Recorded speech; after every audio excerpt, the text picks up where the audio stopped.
Hello everyone, this is FunkyGamer26 here, and today I'm back with another epic banger commentary video. Today I'm going to be talking about some of the comments I get and some other shit revolving my giveaways I don't think many people actually understand, as well as clarifying some things for some people who don't actually understand my giveaways. So the first thing I wanted to talk about today is, why do my Pokemon have no name? So the reason why these Pokemon have no name is because personally I want them to have no name. So I like having a no-name Pokemon traded because if, say for example, someone wanted to use these Pokemon in a tournament, like an actual prize tournament, they can't do it anymore. It makes it pretty easy to identify the Pokemon has been modified to be like 6IV shiny. This will help people who actually do paid tournaments to identify cheaters really quickly, essentially. Will I ever change the Pokemon from having no name? No, I won't. So the reason why I won't change it, as I said before, is because of the prize tournaments. But the main thing is, the no-name Pokemon for me is just a sort of a stamp of my giveaways. Like, a lot of people do giveaways with the Pokemon name. Some people do giveaways with their Discord name as the actual Pokemon name. So I like to just have no names as the Pokemon I give away, and that is the final conclusion. Next up, I'm going to be talking about an absolute banger fucking scenario here. I've seen a lot of people that decide that apparently mass uploading Pokemon corrupts their game data or fucks their save, and this is impossible by the actual game's code itself. The reason why this is impossible is because when you actually trade a Pokemon, even a non-tradable, even on Gen 6 and Gen 7, what happens is when it doesn't go through because the game forces a exception to occur where you have to turn the console off. However, no data gets exchanged between the actual global trade station server and your main game save file, meaning that no data gets overwritten when trading if it crashes. Because of this means that when you trade the Pokemon and it crashes, no data is affected in your game save file, meaning that your game data is physically impossible to be corrupted through this. And on top of all of this, the error has occurred exception is already fucking there to actually stop your game data from having an error where it actually can end up being corrupted. The reason why some people get this when they trade my actual tradable Pokemon is because two people at nearly the exact same time trade the Pokemon, where one person actually will end up downloading the Pokemon data off the server deletes the data, and then when you actually try to grab it, it's not there.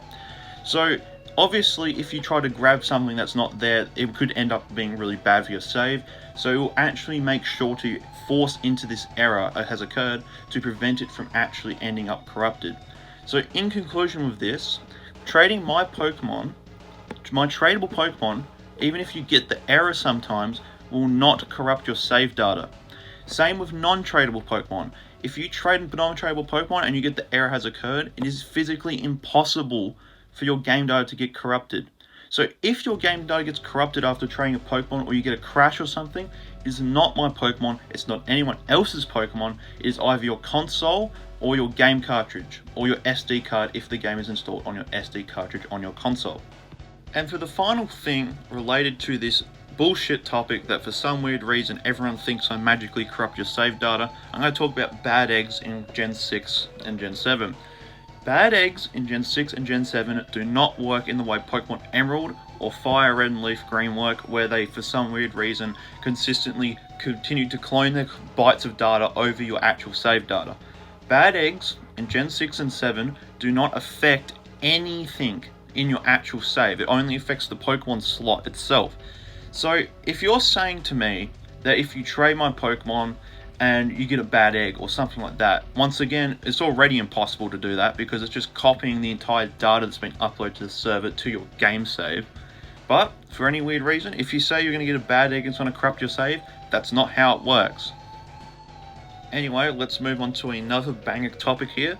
So a lot of people I've noticed comment as well, potentially the people who don't like hacking, the people who cry about it because they're fucking 12. A lot of people say I can't find any legit Pokemon on the global trade station due to your hacks.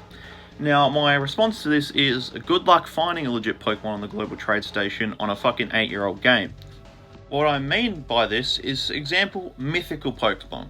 So if you didn't know, mythical Pokemon, or event Pokemon specifically, ones in Cherish Balls, have to come with an event ribbon, specifically given to the Pokemon by Game Freak when you used to scan the code, or you fucking went to those bullshit events and used to get the actual Pokemon on your game.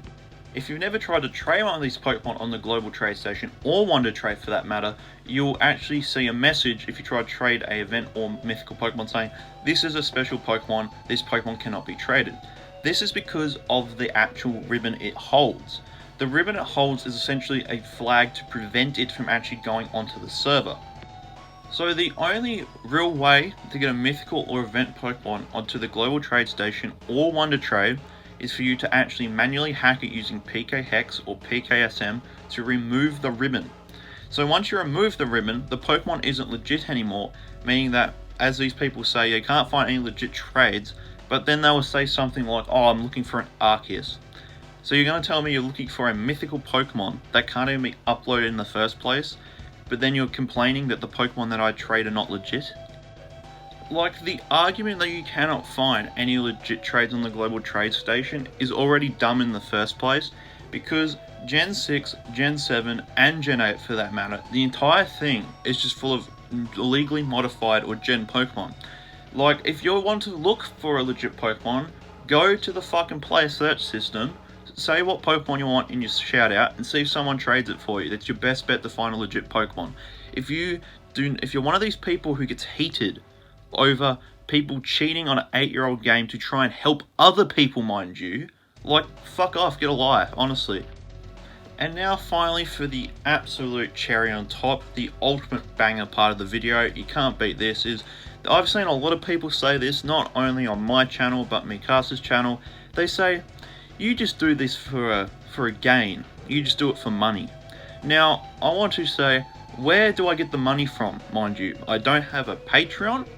My YouTube channel isn't monetized. You can clearly see that, otherwise you get ads every single fucking time you click on the video. And you can see on my Discord, there's no donation. The only time you can actually pay to support me is through nitro boosting my Discord, and honestly, you get no perks from that anymore. Like, we removed the trades because people would just use old accounts to get trades anyway. So basically, the only paid bonus you could ever get was ruined by people who just wanted to abuse the fact they could get free Pokemon. Anyway, gamers, that's all I really had to talk about for now.